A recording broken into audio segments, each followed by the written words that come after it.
Alors, bonjour, ça fait plaisir d'être avec vous de nouveau aujourd'hui. Ça fait un petit bout qu'on ne s'est pas vu. Je suis bien content toujours de vous visiter et j'apprécie toujours votre accueil aussi quand je suis ici. Je me sens toujours bienvenu. Aujourd'hui, j'aimerais parler d'un des personnages probablement les plus connus de la Bible, c'est-à-dire même les gens qui ne vont pas à l'Église ont souvent entendu parler, bon, genre, on s'attend à ce qu'ils connaissent une chose ou deux sur Jésus, là, mais à part ça, il y a quelques personnages comme Moïse, peut-être que des gens connaissent, mais Jonas, c'est probablement un des personnages les plus connus. Et dans l'Église, on apprend à connaître un petit peu Jonas dès la plus tendre enfance parce que c'est une belle petite histoire pour enfants aussi, Jonas. Quoique des fois, on met peut-être un petit peu l'accent sur Jonas avalé par le poisson, alors que ce n'est pas nécessairement le noyau de l'histoire, là. Mais on apprend vite qui est Jonas et ses mésaventures. Et comme je dis, moi, je ne vais pas passer beaucoup de temps sur le poisson parce que ce n'est pas central. Je vais en fait résumer justement les deux premiers chapitres qui sont souvent ceux sur lesquels on passe le plus de temps, mais qui, dans le fond, sont surtout là pour préparer la fin du livre, qui est le vrai message, en fait, du livre. Donc, le message du livre, c'est dans les deux derniers chapitres, mais moi, je vais juste résumer très rapidement les deux premiers. Donc, au tout début du livre, Dieu demande au prophète Jonas d'aller prêcher aux habitants de Ninive. Ninive, c'est la capitale, à cette époque-là, de l'Assyrie, l'Empire assyrien, qui est en fait dans le nord de l'Irak d'aujourd'hui. Et donc, l'Empire assyrien, c'était en fait un des principaux ennemis d'Israël. Et en fait, ultimement, il est responsable de la destruction du royaume d'Israël. Vous savez qu'Israël a été uni, mettons, à l'époque de David, par exemple, et Salomon, mais a été séparé. Il y a eu éventuellement le royaume d'Israël qui est resté la plupart des tribus au nord et le royaume de Juda qui, lui, a survécu. Mais le royaume d'Israël a été détruit par les Assyriens, justement. Alors, Jonas se fait demander par Dieu d'aller prêcher aux Ninivites ou aux Assyriens, dans le fond. Et au début, Jonas rejette la mission que Dieu lui a confiée et s'enfuit en bateau. C'est pour ça l'histoire du poisson. C'est que donc, il s'enfuit pour pas accomplir la mission que Dieu lui a confiée. Une tempête menace le bateau. Les gens se demandent qu'est-ce qui se passe. Et là, on découvre que c'est Jonas, dans le fond, qui est le coupable et il se fait lancer par-dessus bord pour sauver le bateau, dans le fond, de la tempête et apaiser la tempête. Et Jonas lui-même, donc évidemment, en étant jeté par-dessus bord pendant la tempête, on s'attend à ce qu'il meure, mais il est sauvé de la noyade par Dieu qui lui envoie un poisson pour l'avaler. Le poisson vomit Jonas, c'est le mot qui est utilisé, sur la terre ferme. Et à nouveau, Jonas reçoit l'ordre de partir pour Ninive pour aller y prêcher. Et c'est là que commence le chapitre 3 que l'on va lire. Donc, c'est tout de suite après s'être fait, disons, vomir sur le rivage. Moyen de transport assez original. Jonas 3. La parole de Yahvé parvint à Jonas une deuxième fois. Lève-toi, va à Ninive, la grande ville, et fais-y la proclamation que je te dis. Alors Jonas se leva et alla à Ninive selon la parole de Yahvé. Or, Ninive était une grande ville devant Dieu, c'est-à-dire une très, très grande ville. Il fallait 3 jours de marche pour en faire le tour. Jonas commença par faire dans la ville une journée de marche. Il proclamait « Encore 40 jours et Ninive est détruite ». Les gens de Ninive mirent leur foi en Dieu. Ils proclamèrent un jeûne et se revêtirent d'un sac, depuis le plus grand jusqu'au plus petit d'entre eux. La nouvelle parvint au roi de Ninive. Il se leva de son trône, ôta son manteau, se couvrit d'un sac et s'assit sur la cendre. Il fit crier dans Ninive, par décision du roi et de ses grands, que les humains et les bêtes, le gros bétail et le petit bétail ne goûtent de rien, ne mangent rien, ne pèsent pas et ne boivent pas d'eau, que les humains et les bêtes soient couverts d'un sac, qu'ils invoquent Dieu avec force et que chacun revienne de sa voie mauvaise et de la violence de ses mains. Qui sait si Dieu ne reviendra pas, s'il ne renoncera pas, s'il ne reviendra pas de sa colère ardente pour que nous ne disparaissions pas. Dieu vit qu'ils agissaient ainsi et qu'ils revenaient de leur voie mauvaise. Alors Dieu renonça au mal qu'il avait parlé de leur faire. Il ne le fit pas. Cela fut très mal pris par Jonas, qui se fâcha. Il pria Yahvé en disant, « S'il te plaît, Yahvé, n'est-ce pas ce que je disais quand j'étais encore dans mon pays? C'est pourquoi j'ai préféré fuir à Tarsis, l'endroit où il a essayé de se sauver, car je savais que tu es un Dieu clément et compatissant. » En passant, Tarsis, c'est à l'opposé total, hein? C'est à l'ouest par rapport à Israël versus à l'est pour Ninive. Donc, il va dans la direction contraire en s'enfuyant en Tarsis. « Car je savais que tu es un Dieu clément et compatissant, patient et grand par la fidélité qui renonce au mal.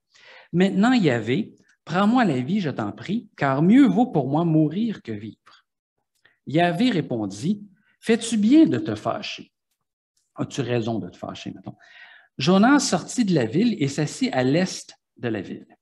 Là, il se fit une hutte et s'assit dessous, à l'ombre, afin de voir ce qui arriverait dans la ville.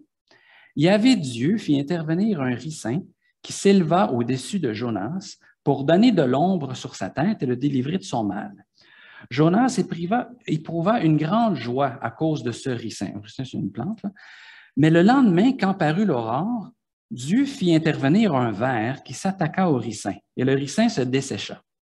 Au lever du soleil, Dieu fit intervenir un vent d'est étouffant, et le soleil frappa la tête de Jonas. Il tomba en défaillance. Il demanda à mourir en disant, « Mieux vaut pour moi mourir que vivre. » Dieu dit à Jonas, « Fais-tu bien de te fâcher à cause du ricin? » Il répondit, « Je fais bien de me fâcher au point de demander la mort. » Il avait dit, « Toi, tu as pitié du ricin, qui ne t'a coûté aucune peine et que tu n'as pas fait grandir, qui est né en une nuit et qui a disparu en une nuit. Et moi, je n'aurai pas pitié de Ninive, la grande ville, où il y a plus de 120 000 humains qui ne savent pas distinguer leur droite de leur gauche et des bêtes en grand nombre. » Donc, Jonas s'en va à Ninive et il prêche la repentance et, contrairement à ce qui se passe habituellement quand un prophète prêche dans l'Ancien Testament, les gens écoutent et se repentent. C'est intéressant. Et là, les gens se repentent, font appel à la clémence de Dieu. Et Dieu, donc, renonce au jugement qu'il a annoncé. Et on pourrait s'attendre, Jonas est un des rares prophètes à avoir connu le succès, si on mesure le succès par la possibilité que les gens écoutent son message, mais il se fâche contre Dieu en disant que c'est justement pour ça qu'il ne voulait pas aller prêcher à Ninive, parce qu'il avait peur que les gens écoutent et qu'ils se repentent. Et donc, que Dieu ne juge pas Ninive. En fait, il savait que si les Ninivites persévéraient dans leur rébellion, qu'ils allaient être jugés, et c'est ça qu'il voulait, parce que c'est les ennemis d'Israël. Alors, il ne voulait pas faire sa job de prophète et les avertir pour éviter donc qu'il évite le jugement, pour s'assurer qu'il soit jugé. C'est intéressant, dans Ézéchiel, on a un texte aussi qui dit ça, que dans le fond, si le prophète sait que le peuple fait mal et se fait dire par Dieu d'annoncer le jugement et qu'il ne le fait pas, dans le fond, c'est la responsabilité du prophète que le peuple se fasse juger parce qu'il n'a pas fait son travail d'avertissement. C'est intéressant de voir le rôle du prophète comme ça, comme pas juste quelqu'un qui prédit l'avenir, mais qui avertit, voici ce qui va se passer si vous continuez comme ça. Alors, le livre de Jonas, ce n'est pas un livre, disons, qui glorifie le prophète Jonas. Hein? On voit que le ton n'est pas, ça n'a probablement pas été écrit par le prophète Jonas lui-même, à moins qu'il ait compris éventuellement quelque chose. Mais c'est un livre qui est très sévère envers le prophète, et pas juste envers ce prophète-là, mais envers une certaine attitude qui peut exister, qui existait certainement chez certaines personnes en Israël qui concevaient en particulier Dieu comme étant leur Dieu. Les gens dans le peuple de Dieu peuvent penser parfois que la grâce de Dieu, c'est bon là, pour moi ou pour nous, notre gang à nous, mais quand Dieu fait grâce à d'autres et surtout des ennemis, ça c'est moins le fun un peu. Et on peut même quasiment souhaiter le jugement de Dieu envers les gens qui ne sont pas dans notre groupe ou surtout les gens qui sont contre nous, qui sont nos ennemis. Et donc, il y a eu dans l'histoire du peuple de Dieu, à plusieurs reprises, non pas tellement un souhait que « ce serait bon que ces gens là-bas se convertissent et puissent se rapprocher de Dieu », mais Dieu devrait écraser ces gens là-bas. On peut penser, mettons, aux croisades comme un des exemples, là, où c'est pas tellement la croisade dans le sens que nous, on en fait parfois des croisades d'évangélisation où on veut aller évangéliser. Des croisades, c'est des fois, on va aller tuer ceux qui ne sont pas chrétiens. Alors, ce n'est pas tout à fait le même objectif. Alors, le livre de Jonas nous apprend que Dieu a le droit de manifester sa grâce envers même les autres. Ce qui est un concept qui est enfin important de saisir, hein, parce que la grâce, ce n'est pas juste pour moi, c'est pour les autres aussi. Et même les gens qui n'ont pas été, mettons, gentils envers moi, ça, c'est une autre affaire qui est difficile à accepter. Alors, Jonas était conscient que, ça c'est très important de s'en rendre compte, hein, les Israélites, puis les Juifs par la suite, là, ne pensaient pas que c'est normal que Dieu fasse grâce à Israël ou aux Juifs parce qu'on est le peuple de Dieu. Puis, non, ils étaient très conscients qu'il avait été bénéficiaire de la grâce de Dieu, qui était élu et que l'élection, c'était une grâce que Dieu leur avait faite de faire d'eux un peuple qui était chéri par lui. Et il était conscient que ce n'était pas parce qu'il était le meilleur peuple, que c'était vraiment une grâce que Dieu leur avait faite. Le problème, c'est qu'une fois maintenant qu'on était le peuple élu, bien là, les autres, Dieu s'en souciait pas beaucoup. Et ça arrivait des fois que des gens pensaient que, dans le peuple de Dieu, que Dieu, dans le fond, il y a un peuple, puis les autres, là, ça n'a pas vraiment d'importance. Mais non, Dieu révèle à plusieurs reprises, d'ailleurs, dans l'Ancien Testament, qu'il se préoccupe des autres aussi. Ce n'est pas parce qu'il a élu un peuple qu'il y a juste ces gens-là qui aiment ou qui veut sauver. Et dans un sens, on peut parler d'une certaine appropriation de Dieu. Hein. Dieu est notre Dieu, puis dans le fond, ce n'est pas le Dieu des autres, puis Dieu n'en a rien à faire des autres. Alors ça, c'est intéressant de voir, même dans l'Ancien Testament, déjà, cette notion qui est importante. Évidemment, c'est encore plus clair dans le Nouveau Testament avec l'ouverture où toutes les nations sont invitées à faire partie du peuple de Dieu. Mais il ne faut pas penser que Dieu a changé d'idée à un moment donné quand Jésus est venu. Là. Ça a toujours été sur le cœur de Dieu de sauver l'humanité. Et bon, pourquoi est-ce qu'il s'est pris comme ça, là? C'est un petit peu trop compliqué pour rentrer là-dedans aujourd'hui, mais le fait que Dieu ait choisi un peuple, ça n'a jamais été parce qu'il ne voulait pas le salut des autres. Et bon, vous allez dire que la possibilité que Dieu fasse grâce ou le désir de Dieu de faire grâce à chaque être humain, ce n'est pas exactement un message révolutionnaire, très profond, surtout parce que nous, on connaît bien le Nouveau Testament, puis que on lit ça un peu partout. Dieu a envoyé son Fils pour justement sauver tout le monde. Mais évidemment, le problème, c'est que c'est un message qui est, dans un sens, oui, très simple. Dieu aime tout le monde, veut le salut de tout le monde.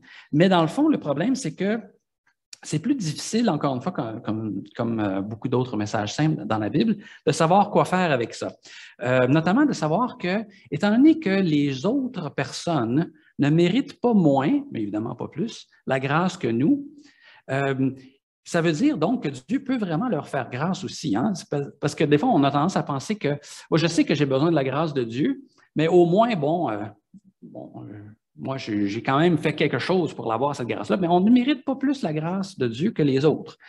Et c'est un message, donc, qui est difficile à accepter. Par exemple, à l'époque de Jésus, quand Jésus vient, les seules personnes qui lui font vraiment des problèmes, c'est les pharisiens, qui sont en fait les meilleurs juifs de l'époque. C'est les gens qui, justement, eux, dans un sens, on pourrait dire, méritaient plus la faveur de Dieu que les autres parce que c'est des gens qui prenaient au sérieux les commandements de Dieu, très au sérieux même. Et c'est drôle parce qu'on serait attendu que les gens les plus fervents pour servir Dieu, parce que ce n'était pas juste des hypocrites, là, c'est vraiment des gens qui voulaient être les meilleurs juifs possibles. Et on peut être surpris un peu de voir que ces gens-là, en fait, sont les gens qui ont le plus de problèmes avec Jésus. Et peut-être que, en tout cas, c'est une hypothèse que je fais, peut-être qu'une des raisons, c'est justement que les pharisiens avaient de la misère à reconnaître que la grâce que Dieu leur avait faite, encore une fois, ils comprenaient qu'ils étaient bénéficiaires de la grâce de Dieu, qu'en fait, ils ne la méritaient pas plus que les autres, même s'ils étaient des bons juifs.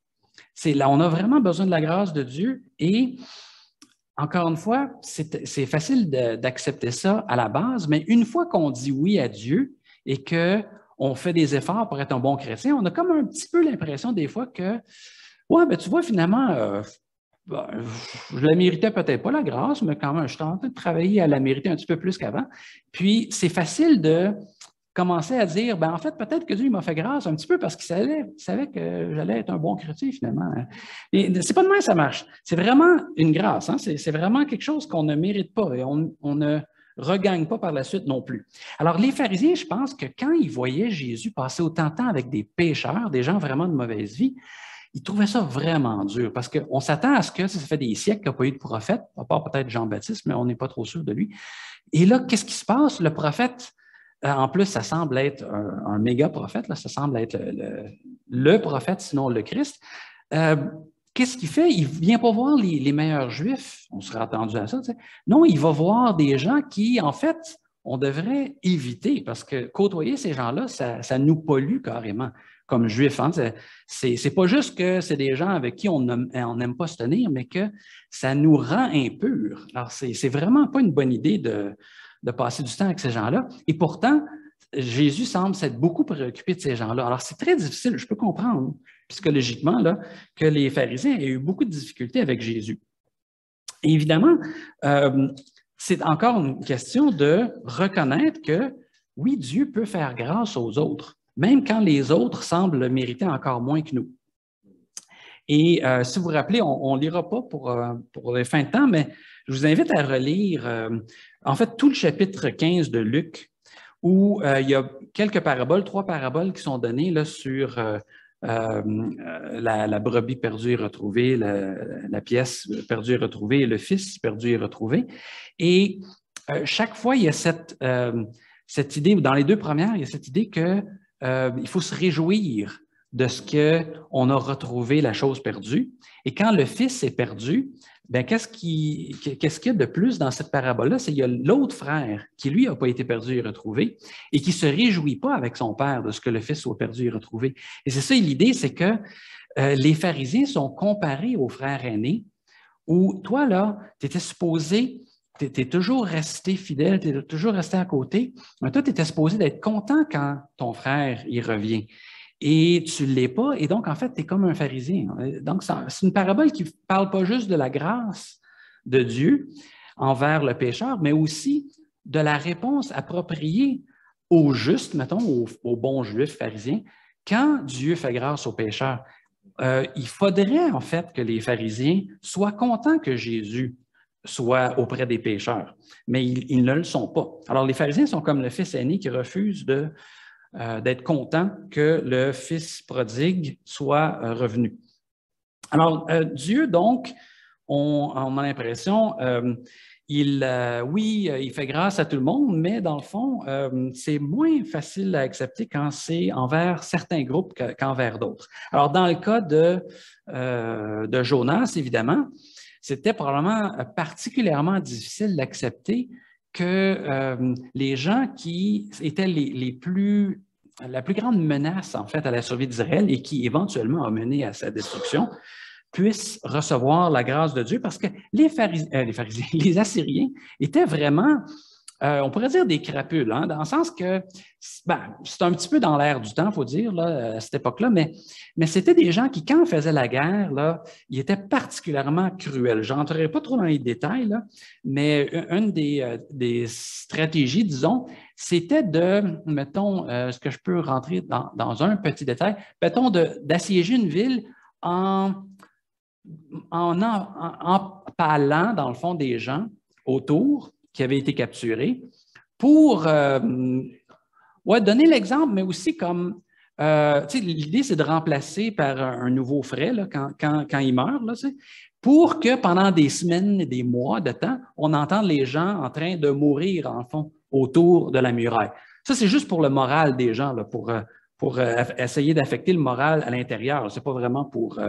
Alors, une fois que les gens étaient capturés, ce qu'ils faisaient, là, ça, c'est autre chose encore. Mais, alors, ce n'étaient pas des gens gentils. Alors, que Jonas n'ait pas eu trop le goût que Dieu leur pardonne pour leurs crimes, on peut comprendre, on peut compatir un peu avec lui. Mais pourtant, Dieu montre qu'il peut même faire grâce à ces crapules d'Assyriens. Alors, évidemment, Jonas, lui, il se met à l'extérieur de la ville pour voir ce qui va se passer. Moi, ça m'a toujours un peu surpris comme attitude, qu'il soit fâché, dans le sens, comme je dis, je le comprends un peu, c'est-à-dire que Dieu renonce au jugement. Je peux comprendre un petit peu sa frustration, mais qu'il vienne après s'asseoir pour regarder ce qui va se passer, ça me donne un peu l'impression de est-ce que Dieu va changer d'idée encore? Tu sais, peut-être que finalement, le feu va tomber du ciel pareil. Je ne sais pas, parce que le texte ne nous dit pas pourquoi il fait ça. Mais c'est intéressant, cette attitude-là de Jonas, de dire, il commence par venir contre son gré, prêcher la repentance. Les gens se repentent, Dieu dit, il ne va pas les détruire. Et là, il s'assoit à côté pour regarder de l'extérieur. Hein. Il se met à l'extérieur pour observer ce qui va se passer. C'est assez propre comme attitude de la part de Jonas. Il ne veut pas se mêler de la situation, il veut juste voir, une sorte de spectateur dans les estrades pour voir ce qui va se passer. J'aime ça, voir le contraste entre Jonas et des gens comme Jésus, mais aussi d'autres prophètes, comme, mettons, Jérémie, qui, bon, il faut dire que lui a été envoyé envers Juda, mais quand même, Jérémie, lui, plutôt que d'annoncer le jugement avec joie, de dire « ils vont être détruits », il y a beaucoup de difficultés à accepter sa mission. Hein. On ne lira pas de texte là-dessus, mais je vous invite à relire un petit peu Jérémie pour voir que quand il se fait demander à Dieu d'annoncer le jugement, il n'a pas le goût. Parce qu'il aime son peuple, puis il ne veut pas, dans le fond, être celui qui est tout le temps fatigant, puis les gens sont tannés d'entendre le jugement, ils ne veulent pas l'écouter, puis il y a de la misère, mais je pense que c'est justement pour ça que Dieu a choisi ses prophètes comme, mettons, Jérémie. C'est parce qu'il aimait, dans le fond, son peuple et qu'il voulait annoncer des bonnes nouvelles et qu'il est obligé d'annoncer des mauvaises nouvelles. Mais évidemment, le prophète de malheur, le prophète qui annonce des mauvaises nouvelles, il est quand même, Jonas l'illustre, il est quand même là, pas pour amener le malheur, mais pour le prévenir. Enfin, en annonçant le malheur, l'idée, c'est d'inviter à la repentance pour permettre d'éviter le malheur. C'est toujours ce qui est un peu drôle, c'est que le prophète qui a le plus de succès, c'est celui dont la prophétie ne se réalise pas. Parce que ça veut dire que si mettons, Jonas dit « vous allez être détruits », puis c'est précis, hein, c'est pas là, peut-être que bientôt, dans 40 jours, Ninive va être détruite. C'est un jugement qui semble sans équivoque, mais vous savez, les Ninivites, comme tous les gens au Proche-Orient ancien comprenaient, parce qu'eux aussi avaient des prophètes et des devins et tout ça, ils savaient que quand les prophètes ou les devins pour les voisins d'Israël annoncent quelque chose, ils annoncent un verdict des dieux. Ils disent, voici ce que Dieu a décrété, c'est ce que vous méritez. Mais qu'est-ce qu'ils disent tout de suite? Ils disent, repentons-nous, changeons notre voie, parce que peut-être que Dieu va changer d'idée. Dieu va changer son... Parce que c'est ça l'idée, c'est un peu comme un verdict de justice, et dire que si on change de comportement, peut-être que ce verdict-là, on va avoir une sorte de grâce, là, comme on dit, un pardon, comme Trump en a fait plein de pardons présidentiels. Là. Mais c'est possible, ça, d'avoir un verdict et de commuer la sentence, hein, de changer la sentence en disant, c'est ce que vous méritez, mais vous n'allez pas l'avoir. Et c'est ça l'espoir, dans le fond, des Ninivites. Et c'est ce que, évidemment, l'attitude que les Israélites eux-mêmes auraient dû avoir quand les différents prophètes leur annonçaient le jugement. Et ça, tout le monde comprenait à l'époque. Nous, il faut faire attention parce que quand on lit les prophètes, on a vraiment l'impression que c'est des prédictions, puis c'est sûr que tout ça va arriver exactement comme ça. Mais dans le fond, il y a d'autres exemples. Là, j'oublie le texte, mais il y a à un moment donné un texte dans le livre des Rois, je pense, où on dit que... non, c'est dans Jérémie, en fait, excusez.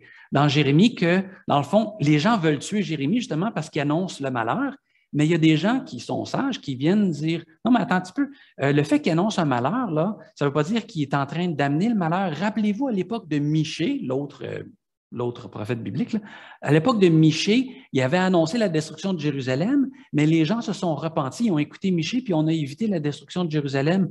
Donc, peut-être qu'il faut plutôt écouter Jérémie que de le tuer comme les gens avaient le goût de faire parce qu'ils n'aimaient pas entendre les mauvaises nouvelles que Jérémie annonçait.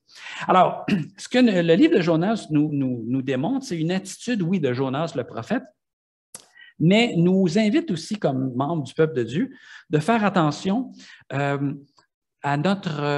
nos intentions, notre attitude quand on annonce Dieu aux autres. On peut être content, comme Jonas, dans un sens, d'annoncer le jugement, c'est-à-dire il ne voulait pas l'annoncer parce qu'il avait peur du repentir, mais il était probablement content une fois qu'il était dans la ville, puis il disait, vous allez être détruits. Ce bout-là, probablement qu'il aimait ça. C'est l'effet qui était moins plaisant pour lui.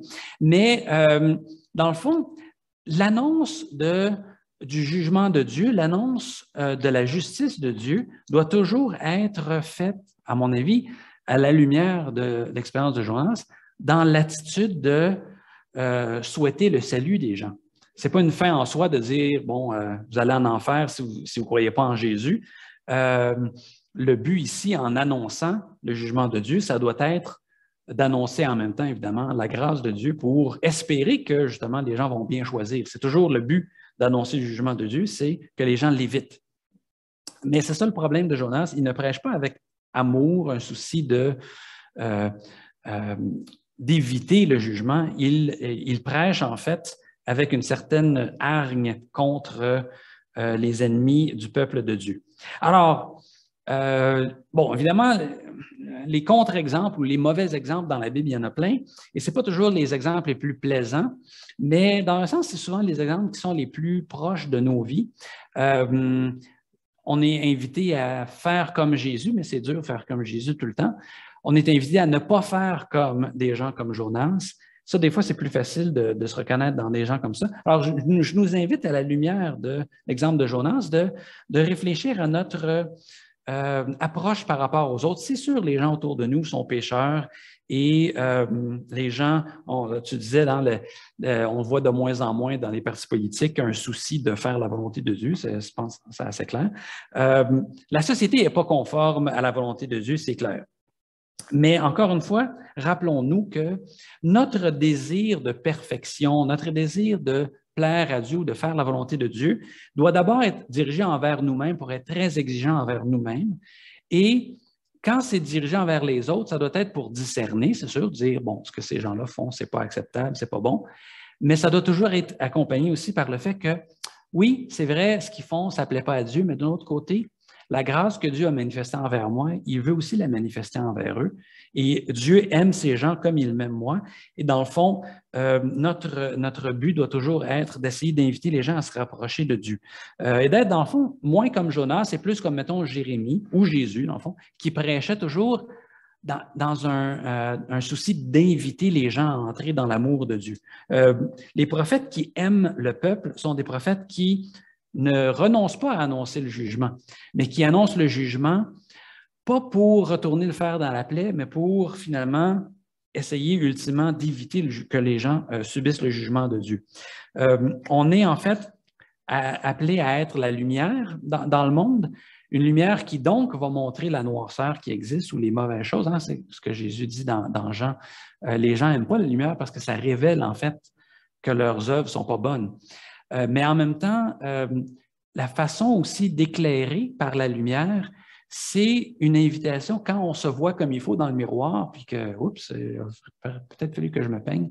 Quand on voit mieux, c'est quoi le problème? Ultimement, on peut être encouragé à régler le problème. C'est toujours, en fait, la responsabilité des gens. Ultimement, la lumière est là pour montrer ce qui n'est pas correct et en même temps, on peut espérer que les gens, en voyant ce qui n'est pas correct, vont chercher à apporter un correctif. Mais je pense que ça va être plus facile pour les gens d'apporter un correctif si, avec le jugement, si on peut dire, le discernement, quand on déclare ce qui est mauvais, ce qui est contre Dieu, qu'en même temps, c'est perçu par les gens comme étant non pas une attaque, mais une invitation à améliorer les choses, à dire, bien, Dieu n'aime pas ce que tu fais là, mais en fait, Dieu aimerait ça que tu transformes ta vie, pas juste pour que tu sois une meilleure personne, mais parce que, comme ça, en te conformant davantage à sa volonté, en fait, les effets sur toi et sur les autres vont être meilleurs. Bon, évidemment, on ne le dira pas exactement comme ça, mais c'est l'attitude qu'il faut avoir, en fait. Annoncer toujours pour inviter les gens à se rapprocher de Dieu et à se rapprocher de sa volonté. Alors, essayons de nous inspirer de Jonas dans ce qu'il a de moins bon, en disant que c'est vrai que les gens autour de nous ne méritent pas la grâce de Dieu, mais nous non plus. Alors, prions que Dieu va leur faire grâce et qu'ils vont voir l'amour de Dieu et changer leur comportement. Prions. Merci Seigneur de ce que tu nous as démontré à plusieurs reprises dans notre vie qu'on ne méritait pas ta grâce. Et de cette façon, tu nous rends en fait des gens qui ont, en tout cas, une invitation à être patient, si on ne l'est pas toujours, à être patient envers les autres. Ma tendance, je sais, est d'être patient et compatissant envers moi-même plus qu'envers les autres, mais aide-nous à faire l'inverse, à être exigeant envers nous-mêmes et à être patient envers les autres quand ils ne voient pas la lumière, quand ils ne voient pas ce que tu veux pour eux. Et aide-nous à être des gens qui invitons plutôt que condamnons et qui, sans arrêter de discerner ce qui est bon et mauvais, mais toujours à discerner le bien et le mal pour pouvoir, en fait, inviter les gens à s'améliorer pour te plaire davantage et non pas pour trouver des raisons de faire en sorte que les gens se sentent inférieurs à nous ou moins bons que nous. En fait, les choses que tu nous montres dans la vie, que l'on devrait apporter des modifications dans nos propres vies, c'est déjà assez pour le travail d'une vie. Alors, aide-nous à nous concentrer d'abord sur ce qu'on peut changer dans nos propres vies. Et quand on voit quelque chose dans la vie des autres, aide-nous à faire preuve de compassion pour voir ce que tu es en train de faire tranquillement pour transformer la vie des autres aussi et à nous réjouir de ce que tu as déjà fait dans leur vie comme dans la nôtre. Amen.